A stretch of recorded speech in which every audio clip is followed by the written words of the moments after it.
Welcome back to another episode of Unlearn the Crap and Level Up because your soul is calling. My name is Kathy Baldwin, and I am so excited to have my guest, Nikky Golly, here with us today. Nikky, before we get going, I'm going to ask you my signature question, All which right. is for all of those who watch the show on a regular basis. Unlearn the crap is physical excrement that our body needs to release, how it goes through our lymphatic system and our digestive system. It is the stress hormones. It is all of that which our body does not need or want and doesn't serve us, and we need to release. But sometimes we hold on to it and suppress it, and it creates inflammation and disease. And the other part of Unlearn the Crap is the condition responses and automatic programming. The majority of guests that I have on my show, we focus in on the condition responses and automatic programming. But today we are going to be talking to you more about the physicality of our body in creating the health and wellness. So, knowing what my definition of unlearn the crap is, Nikky, what crap did you need to unlearn so that you could level up? Awesome. Awesome. Great question. Yes, the crap that I needed to unlearn is about actual crap. This is my favorite childhood book. Everyone poops. Yes, everyone poops because that is the thing that I needed to unlearn. I needed to unlearn the taboo around not talking about crap, because it had made such a huge difference in my life and has made my crazy differences in others' lives. So unlearn the taboos of not talking about what comes out of your body actually physically is probably one of the biggest things. One of them. I guarantee on the other side, the automatic programming, there's been a lot of stuff that I've had to unlearn over the years, but definitely that the taboo of not talking about crap and poop is, I had to unlearn that and be okay with being the poop lady. Well, that sounds like an amazing segue, Nikky. Could you tell our audience who you are and how you've leveled up and how you serve the world? And then we're going to go deeper into that whole segue conversation. Yes, yes. I am the poop lady, aka Nikky Golly, talking about digestion and elimination because most people don't talk about it, and it is key for your body. So, talking about elimination, having that conversation, having more energy, and believe it or not, more income. So my ideal, what I talk about is, yes, talking about crap. We're going to talk about crap. We're going to go there. We're going to talk about our digestion, how to make it better, improve it, feel better, and do better within your business. I talk to a lot of entrepreneurs. Even if you're working a 9 to 5, you can do more even after work or at work than you ever thought possible when you actually start feeling better and taking care of your digestion. And that all starts with poop. Yes, yes. Okay, so I am so glad about this because one of the things that I talk about all the time are the things that society has put on as taboo. Okay, and I believe with every ounce of my being that when society has told us that it is a taboo topic, it is for our disempowerment and their control and their manipulation. Yeah. So we're not allowed to talk about sex or religion, which are things that would bond us together or create the ability to address difficult conversations and, find Yeah. commonality and understanding and compassion and all these other things if we were able to talk about it. But instead, it's a wedge between us. Why do Yeah. you think that our physical excrement and the way our body, the way our body's digestion system works would be considered so taboo? I think just because it's kind of gross, right? I mean, when we stopped pooping in the streets and pooping in the woods and actually started pooping in little closets with indoor plumbing, it became more taboo because we could hide it.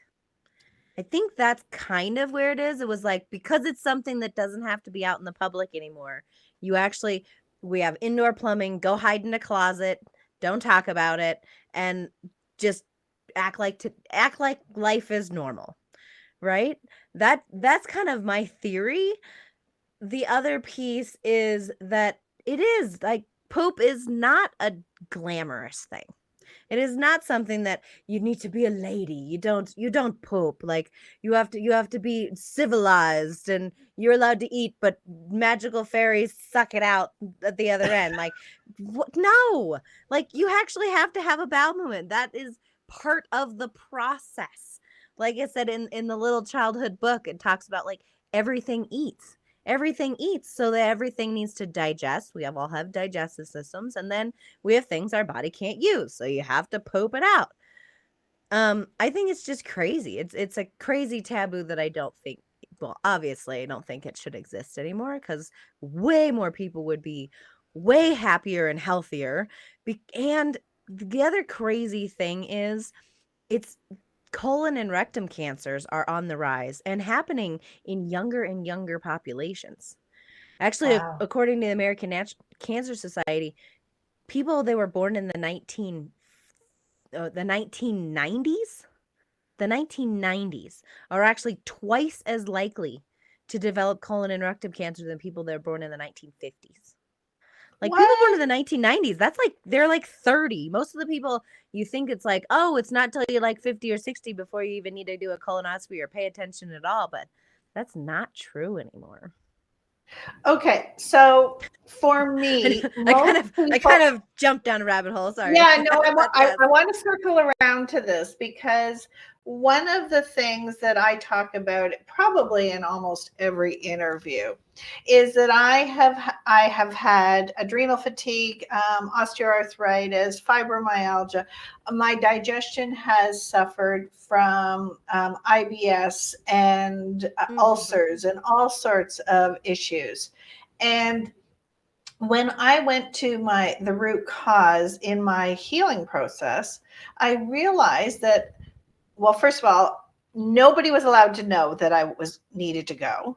It was had to be hidden. I could not use a public restroom. When I traveled, I would get so constipated because the conditions that I would put on where would be an acceptable place for me to do it never really arose. And I Right. realized that I had um, taken on a joke that my mother had shared, which was my mother Mm. would say, I'm so perfect that I don't have bodily functions. And it was a Ah. family joke. But it wasn't until I looked at the root cause of what I was going through that I realized for 40 years I had been resisting and trying to control and manipulate a body system that has its own cycle and rhythms. And I was letting my Wow. thoughts, my beliefs actually create disease in my body, Yeah. which is Yeah. part of what you're talking about. So, why? Why would those in the 30s have such a high rise of colorectal cancer? Would you say it's our food source, or are we having more and more beliefs about that not working within our natural system? Right? I'm not sure that people in the 30s have as many belief systems just because most grown up with parents that are kind of healing and kind of breaking the crap, the programming and that kind of stuff. I would say more often it's the foods, the convenience foods. We don't have to make food anymore. You can eat at all hours of all times of any day. And it's the ultra processed foods, I think, is really the biggest thing, especially because younger people, like 30s, right? 30s, what 1990 is what 735. So someone that's about 35 now. And most of the time it's easy and convenient. They're not living under their parents' house anymore. Many it's crazy. One of the things that I learned when I was in school for nutrition, it was like the highest population for deficiencies was men between the age of 18 and 35. And it's because they typically not married and they don't live in their mom's house anymore. So they typically have more issues because food isn't a priority for most. Not all, but food isn't a priority, and especially good foods, especially fruits and vegetables, the things that as a mom you always tell your kids to eat. They don't do that a lot. But I would say the rise is even in women just because it's not something that they pay attention to. It's food, like food's easy, food's cheap. If you go to the convenience store, it's easy. It's ultra processed, has lots of different ingredients in it. Not to mention the like microplastics and stuff in our food, which we're still studying. Like there's so much research on that now, just because it's everywhere. And we're getting so much in so many containers, right? In water Yeah, containers and we've got the containers. containers, but we also have the ease of the microwave, right? Yeah. And so Yep. one of the things that I recently heard about was microwave safe containers does not mean that it is safe for our body. It means it's safe for the microwave. Yeah, it means it won't melt in the microwave. Doesn't mean it's not gonna put microplastics into the food that you put it in. Yeah, it is a misnomer. We're like, oh, it means it's safe for us. No, not really. It means it won't melt. That doesn't really benefit us in any way. But yeah, the convenience of foods and things that happen easy, right? And we're So busy and we're stressed. yeah, That's another piece too. I mean, younger and yeah, younger populations are stressed. Everyone's stressed. You got to keep up with the Joneses. You got to be on all the Zoom calls. You got to not take any time to go make food because I don't have time for that, right? Those are the things that we kind of need to change. We don't have to be a 5-star chef in the kitchen all the time, but actually having a hand in your food definitely makes a difference. so one of the things that I've seen so many reports about, we're going to call it the place with the arches. Okay. I got it. I don't know if I'm not allowed to talk about it, but you hear about it all the time. But I recently have seen so many reports of people who have taken their food and left it out for a year, Mhm. and it still looked recognizable. Yeah. Yeah. And another thing I heard was the French fries and how they have 17 ingredients in their French fries. A French Yeah. fry is supposed to be made of potato and maybe oil and salt. Yeah. So this whole 17 ingredients But they don't last thing. very long and they don't have this perfect crunch and there's all these things that we expect of things. Like it's supposed to have this, like it can't turn color. It can't, like there's all these different things in it to prevent it from sticking together, prevent it from changing any dark colors if they left it in the fryer too long. Like there's so many different things but yeah, if you actually cut like the French fry should just be a cut potato fried in oil and salt on it. Like that's the original, right? But people come to expect that is one thing that one of the things I do with my clients is actually have them eliminate certain foods for sometimes. And one of them is wheat. And one that a lot of times it's shocking and most people have no idea, but they typically put flour on French fries because it gives it more of a crispness, like a crunch to it. So then it's like, oh, wait, what? You don't think that French fries shouldn't have anything weird in it? Like you said, that 17 different ingredients in it that are preservatives and anti-caking, but flour is one of them to have that perfect texture. It's like, I So don't need a perfect texture. Give me real food, please. Yeah, so tell me, yeah, our taste buds have been altered for sure, and what we expect food is supposed to taste like. But Yeah. tell me why flour is so bad, because I know it's not bad in Europe. Is No. it the quantity or is it the chemicals of our processing? Why are we Yeah. having so many IBS, celiac disease, Crohn's, all of these things that are happening? And the root cause, I believe, is coming from our wheat. Yeah. There's a couple different things. The first is overconsumption, really. Wheat is in everything. Like I said, French fries, like that's something that you don't expect it to. But I'm talking about, like, look at breakfast. You have toast, you have pancakes, you have waffles, you have French toast, you have Cereal. cereals, you have all of these things contain wheat, all of them. Like the only one that doesn't is oatmeal, but there is cross contamination with most oats with the wheat because they're usually processed on the same machinery that you have wheat. Then you go to lunch and you eat a sandwich most of the time.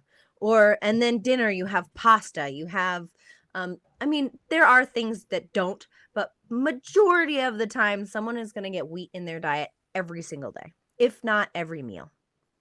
So having that overconsumption all the time combined with the toxins, combined with the inflammation of our system, you get foods and particles of food that actually get into the bloodstream where they never should be.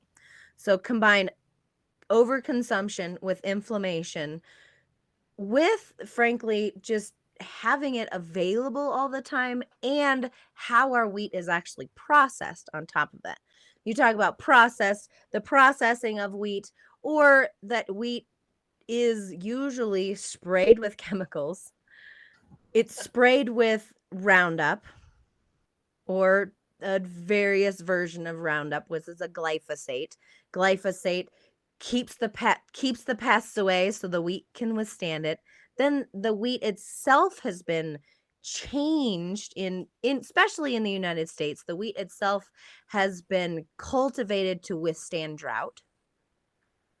So it can withstand drought, but it also withstands digestion because it's such a hardy wheat. And then it's sprayed with pesticides. So you have a handful of different things that cause all kinds of issues. It's just kind of a perfect storm for our digestive systems. And then they kind of combine that all together, and then you have all these reactions that people have. But not all the time. And the fun thing about, not fun, but in my fun for me, because I'm kind of that scientist, a lot of the people that have been diagnosed with gut issues, typically their favorite food is bread. So I therefore will. they eat a lot of it more than other people, right? More than others, and they combine all those things together. We're stressed, we're inflamed, we're eating foods that's not great, and it's like that perfect storm for gut issues, Okay, specifically so Crohn's. Yeah. I definitely fall under that category because I was raised exactly like you said. Bread was at every single meal, every Yeah. single meal. And then I loved pasta. And so even though I wasn't raised on it, we had spaghetti like once in a blue moon. My dad was a meat and potatoes guy. But Mhm. uh, I went to Italy and in Italy, they served pasta as a first course, and it was a very Uh-huh. small portion. Where my ex-husband at the time, he was mounting his plate, and they were staring at him because he was mounting his plate the way we would be served here, which is Yeah. big, huge portions, and they were Yeah. shocked at the amount of pasta because they don't do that there. But you No. said something I need us to come back to, Okay. and that was that the wheat is not digestible. What do you mean? How can a food be not digestible? So think about, if they cultivate, in cultivation you can select wheat berries. So a wheat as a wheat berry, you can select wheat berries that are harder. If they're harder, they can withstand not getting moisture. So if they withstand not getting moisture for long periods of time and still are edible, it's better for them as the cultivator of the wheat. But what happens is that it makes it so hard that our body has trouble actually breaking it down. Again, Even everything though we need to eat, we need to be able to digest and absorb and assimilate and then eliminate what we can't use. In that process, if you can't break it down, because most of us, let's be honest, myself included, we don't chew near as much as we're supposed to. That's where digestion really starts, is in the mouth. And you're supposed to chew like 30 times. I mean, I'd be shocked if anyone chews more than 10 times before swallowing something. So therefore, you don't have that mastication. We don't have teeth inside our digestive systems. We have things to break things down, but we don't have teeth. We don't actually chomp it up. So even when it's ground, a lot of times it's still really hard for our bodies to take what we need out of it. Okay, that's what I wanted to ask, because flour Yeah. is ground down. So Yep. is it not when it's ground down and it becomes such a fine thing? Because I think that the chewing was based on our meat. As we're eating meat, we have to chew multiple times to break down those fibers so that we can then put them in. But flours is it's already pulverized and ground down, and you're saying that that's still not good enough for our body. Yeah. And then the chewing, one of the main digestive enzyme that's actually released in your mouth is amylase, and amylase helps you to break down carbohydrates. So if we're not chewing, we're not actually getting enough of that enzyme to break down the carbohydrate that we're eating. It's not necessarily we need the mastication, which is the chewing for just the fibrous stuff, but actually having enough of that digestive enzyme for our body to then break it down. So does it, when it breaks down a carbohydrate faster, does that prevent it from turning into glucose? And because they're saying all the time, we're hearing that we should have low carb. Yeah. So carbohydrates, no matter if you're chewing or not chewing, that's completely beside the fact as far as your body breaks all. They're not necessarily ready. Your body's going to break down all carbohydrates into glucose because our body uses glucose as energy. Where we could benefit and change the narrative a little bit is, instead of demonizing carbohydrates, because carbohydrates are needed, instead, let's focus on the carbohydrates that are going to benefit us more than others. So a carbohydrate's a carbohydrate, but there's a carbohydrate from bread, which is wheat and flour and sugar and water, right?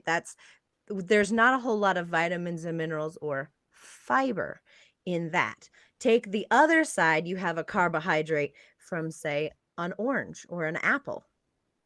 In that, it's still a carbohydrate. Essentially, in the interim, it is really just carbohydrates, so both are going to break down into glucose.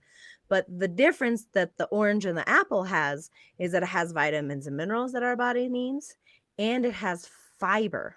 And fiber is the biggest thing to slow down the absorption of the sugar. So it doesn't stop it. So sugar, glucose, I just combine the two words. They are the same thing. But the sugar or the glucose, if it slows down the absorption, it takes longer for your body to break it down and absorb it, the better it is going to be for your system.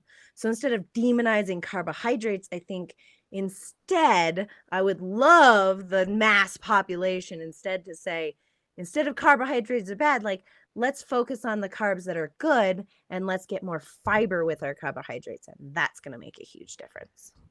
Okay, I hope you're okay with me challenging you, Yes. because as somebody with fibromyalgia, I've been Okay. told over and over again, low carbs, keto, Mhm. as you know, and one of the doctors that I've studied under, Dr. Ken Berry, he actually Okay. says that the carbohydrates that we consume, because our soil has been so depleted, because of all the chemicals and everything, that we're not getting the nutrition from it. And one of the things that he said, and I really want to hear your opinion on this, Okay. is if you look at our food cycle, that fruits and vegetables come into season right before fall and winter, which means that it's designed to fatten us up so that we can Okay. get through the winter cycle.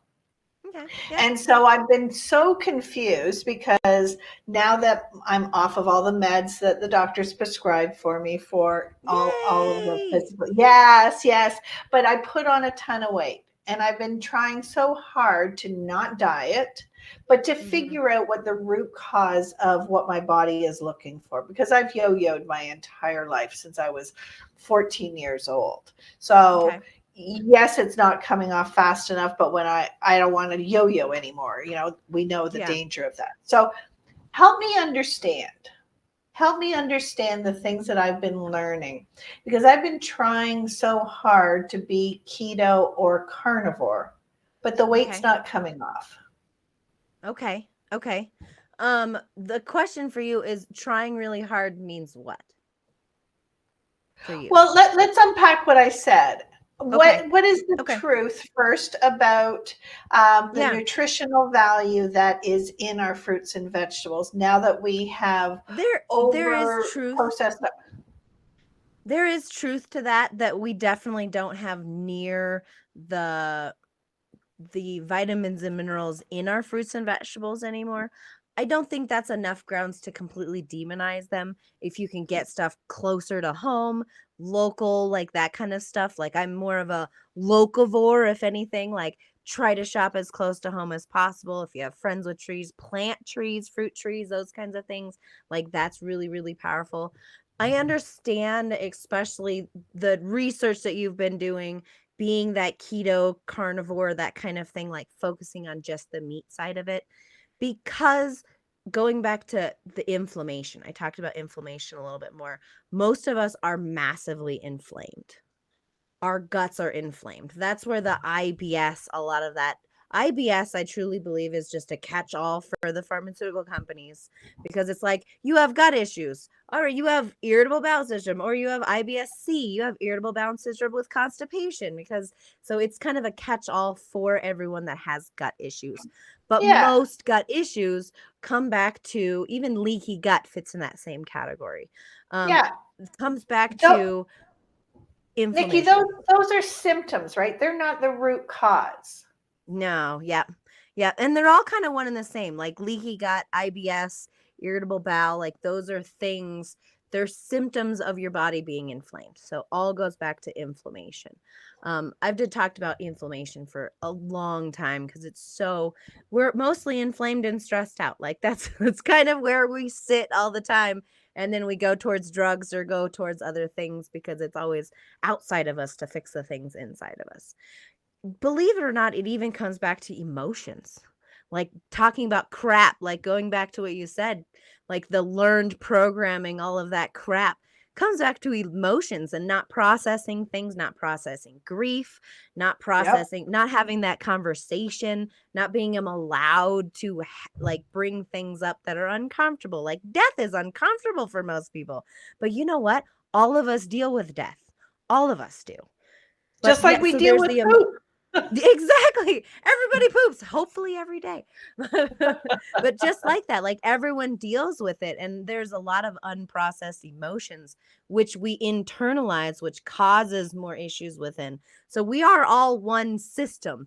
We think of like, oh, we're compartmentalize this or work or business or family. And like, no, we're all one system.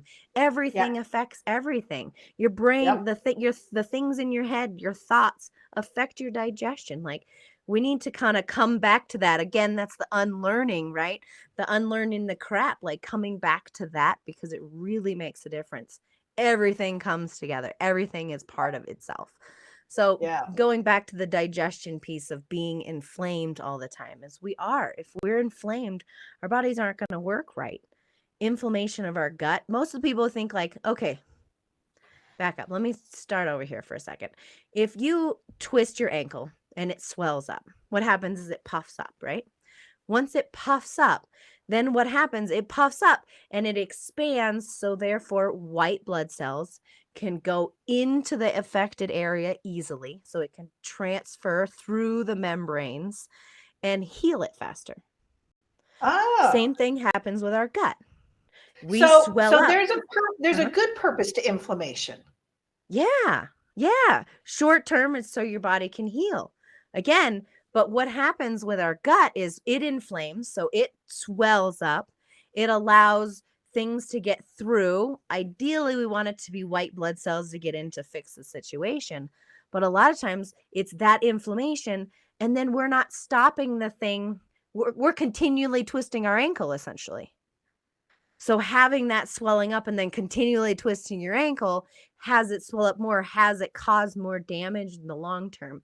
And that's what's happening to our guts, because we don't pay attention, because we're not in tune with our bodies very much. When we're inflamed, we're eating the food that caused the inflammation. We're continually eating that. So our guts stay inflamed, and having that stay inflammation, instead of just letting white blood cells in to fix it, what happens is it also works the other direction. So then we get those food particles into our bloodstream. And food particles should never be in our bloodstream. It should only be carbohydrates, fats, or the glucose, essentially fats, vitamins, and minerals. It should never be the food that gets into our bloodstream. So causing the inflammation. Like little pieces of food floating in our blood. Mm-hmm. Because we're inflamed.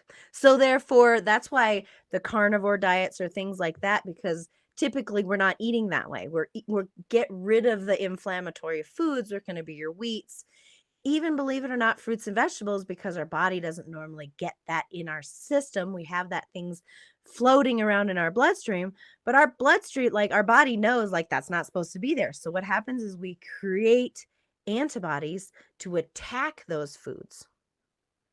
Hence, allergies. When your body creates antibodies against something, you start to create an allergy towards it. Oh. Then brings up Crohn's disease, ulcerative colitis, like a lot of these things. So all of those itises. So just a little bit, taking you to school a little bit, anything that ends in itis means inflammation. Really? Colitis. Yeah.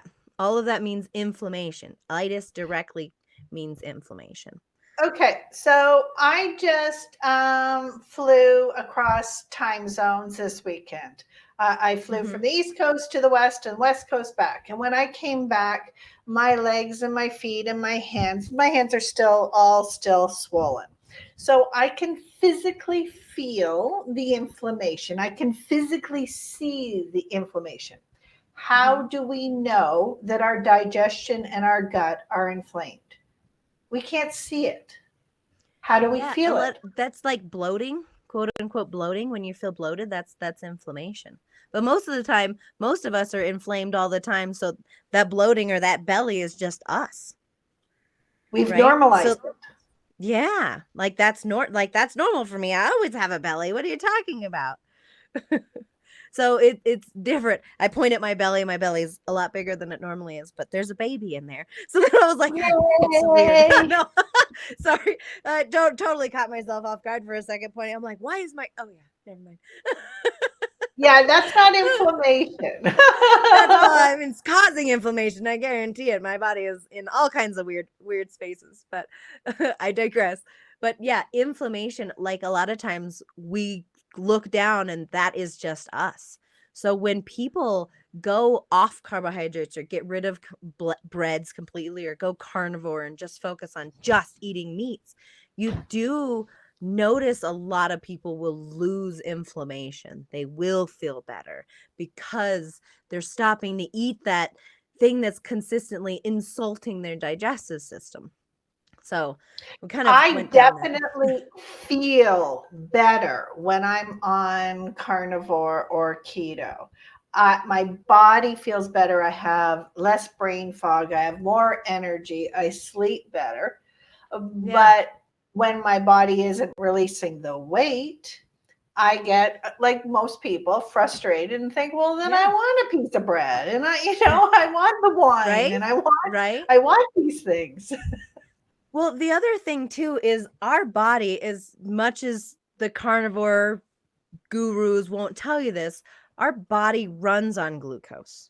So if you're not taking in glucose, if you're not taking in carbohydrates, and I'm not saying bread, but carbohydrates, if you're not taking in carbohydrates, what your body has to make carbohydrates from the fats you have in your system. It makes it because your body doesn't change over and stop running on glucose all of a sudden. Like your body can run on ketones because your body makes ketones because they're similar to glucose, is what's your primary body fuel.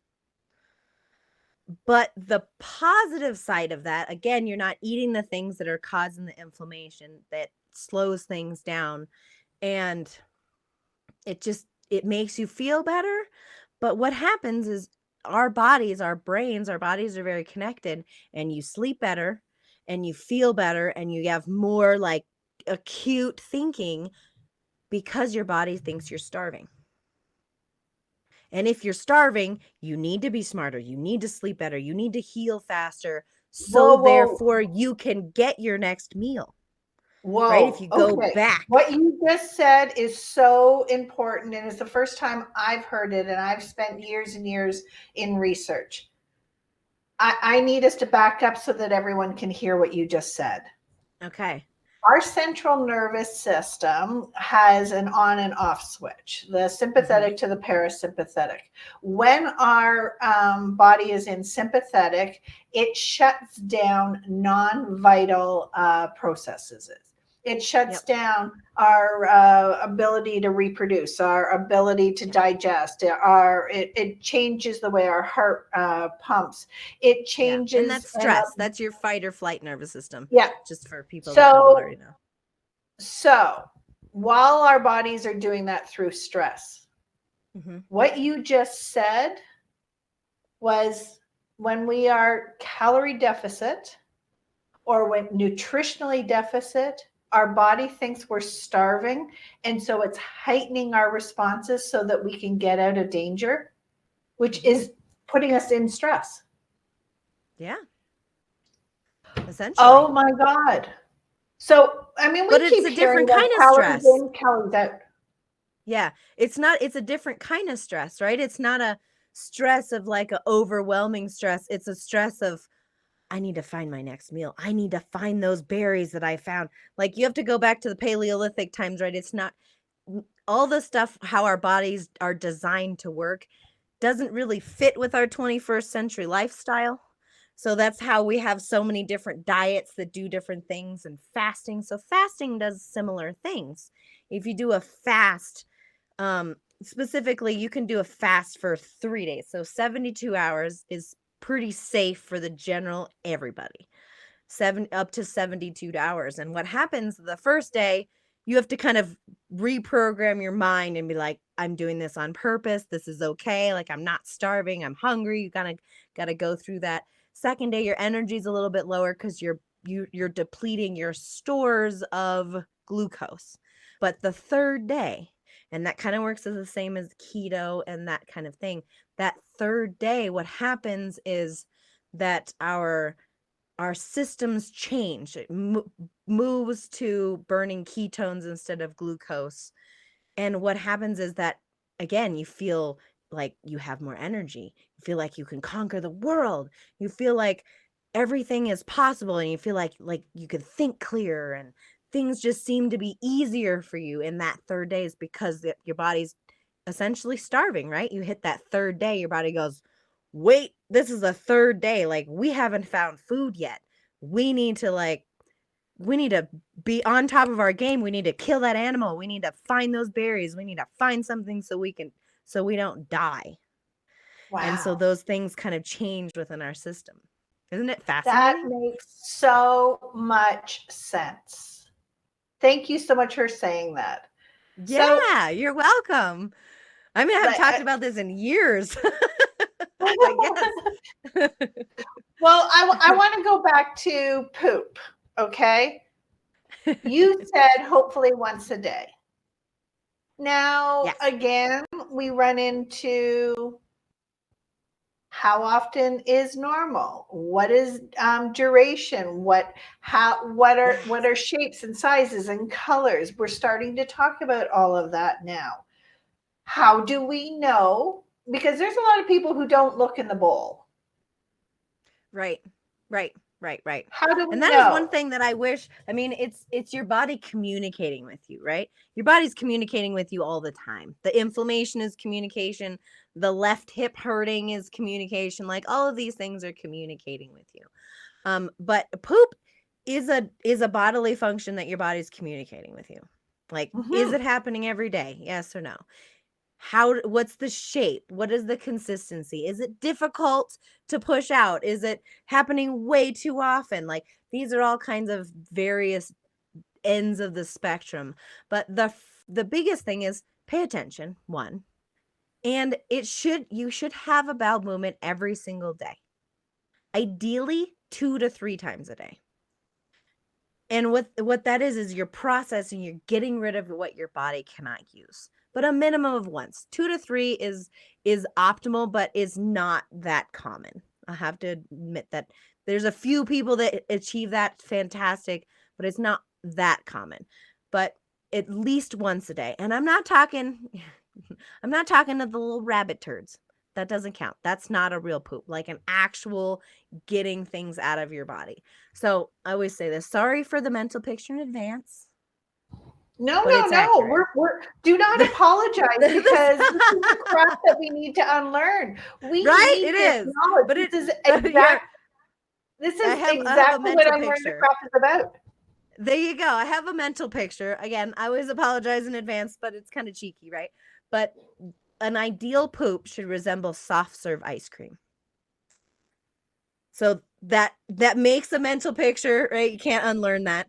Dr. Oz coined the term the S-shaped poo. There's only one real poo that can make an S shape, right? In the bowl. So pay attention. If it's, I'm doing lots of thumbs. If it's on one side, if it's like little tiny balls, like I mentioned, rabbit poo, that's constipation. If that's not happening every day, even if those little balls are happening every day, you're still constipated. Your body is not processing things correctly. You're not actually evacuating your entire colon. Then on the other side, if it's loose, if it's watery, that's the diarrhea side. So really, you don't want that. Most people know that part. The constipation side, that's the taboo. That's the crap that most people don't talk about, because diarrhea, you can't really hide. You and me in a conversation, it hits me, I'm gonna run away and go to the bathroom, right? That one's a lot less easy to hide. But more often people deal with the constipation side, and they could deal with it miserable for years because nobody knows. It's that quiet misery that most people don't know, because it's like, I mean, who checks on someone in the bathroom unless you have an intimate connection with the person? You're like knocking on the door, like, you've been in there for an hour, like, are you okay? Like that kind of thing. Not on your cell phone. That's a different piece. That's a different excuse. But having that constipation is a miserable experience. That was where I was for many years. And most people, you don't know, right? That causes so many other issues. So really, that ideal is that in between, that soft serve ice cream. Easy to go, doesn't take a lot of energy, be done and be done with the bathroom. Like, but having that conversation with your loved ones, having that just awareness in yourself, like, if you're not going every day, like, let's talk, let's talk about this. That actually takes me to one of the things that I like to just give away and just have like have you start the conversation with yourself, if you're not as comfortable as I am talking with everybody.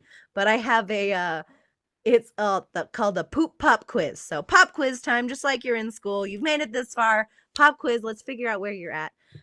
Promise there's no gross pictures, but on my website, actually, there's a link, but it's just nikkygolly.com. It's on the front page. It says take your quiz, see where you're at, and then I kind of go into some questions to get you to really think about where your digestion is, and then have you total up the score to figure out where you're at, where you lie, if you're taking care of yourself well, you're feeling good, or if there's some work to do. And so I just wanted to kind of gift that. Oh, thank you. Thank you so much for sharing that, because that is one thing that is so important for us to be able to understand the information that our body is telling us, because that is exactly what Unlearn the Crap is about. Is we are being fed so much information on a constant basis, energetic, physical, all sorts of, and we need to understand what our body wants. So, yeah, what is optimum? What is optimum as far, and I have another question. So let's save that question right now, because I have one question that I really want to know. Belly fat. Okay.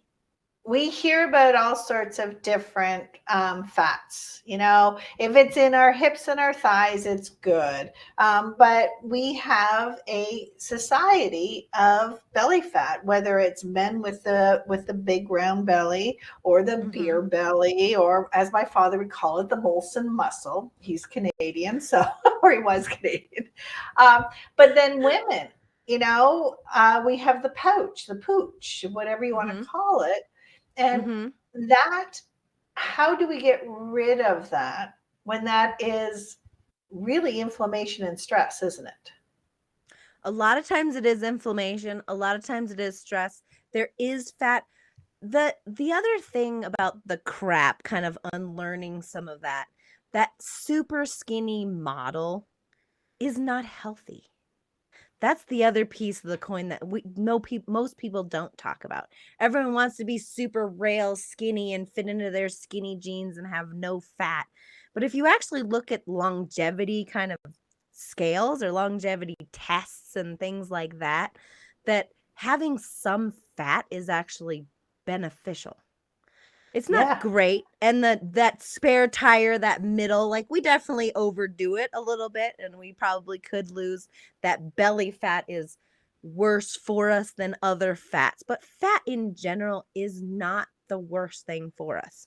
Like, I thought one of the weirdest things and most fascinating things in school is that, you know, have on the scale, you have underweight, you have normal, you have overweight and obese.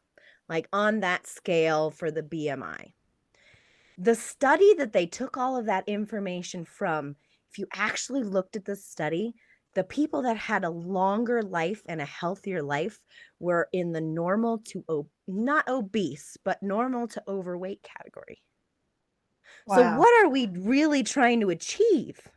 Are we trying to be skinny?